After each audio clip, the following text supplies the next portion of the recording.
I ask you one last question? Sure. Forgive me, it's sort of the elephant in the room. Many people in the country were talking about it last night, this morning.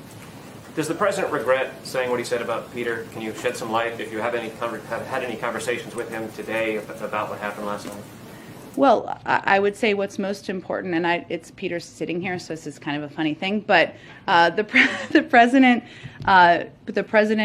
called Peter, and he confirmed this, so this is only why I'm speaking to this. And if you have private conversations with the president, I will assure you I'm not going to convey that on your behalf. But Peter spoke to this. The president called him. He conveyed to him that it was nothing personal, man, and also acknowledged that all of you are going to ask him a range of questions. So I think that speaks for itself. Thank you, everyone. Hopefully I did that justice.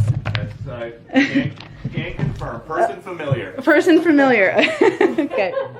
We only do on-the-record stuff here, Peter. Thanks, everyone. Have a good rest of your day. Unrelated to this, you can't detail what, doesn't every White House like to get ahead of this in case of a sudden passing? In the case of Ruth Bader Ginsburg, none of that you can share? I'm not going to detail internal planning from here, no. Okay, then let me ask you a couple other questions. Is there any scenario in which the president would select his Vice President Kamala Harris for the Supreme Court?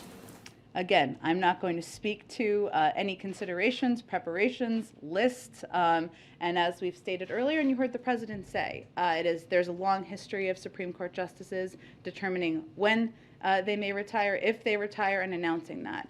And we're going to, that remains the case today. Clearly you are more wiser than to take those questions then. So I will ask you about a different topic, and that's Vladimir Putin, the president saying yes, that he would very much consider personally sanctioning him in the case of a Russian invasion. Can you give us a sense, because Russia has dismissed or sort of poo-pooed that idea, what would sanctioning Vladimir Does Russia Putin have a role in determining our sanctions? No, but they've said that it would have no impact. So what impact would sanctioning Vladimir Putin have on him, and what would that look like? Well, I think what's important to note broadly is that what we've also said is that it will be far beyond, any sanctions package would be far beyond what was done in 2014.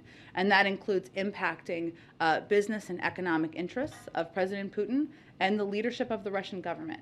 I would also note that while it has been our policy that we are not going to take options off the table from here, and we haven't, we also has been detailed what isn't in an initial package, and that doesn't mean that everything out there that's being talked about is in an initial package.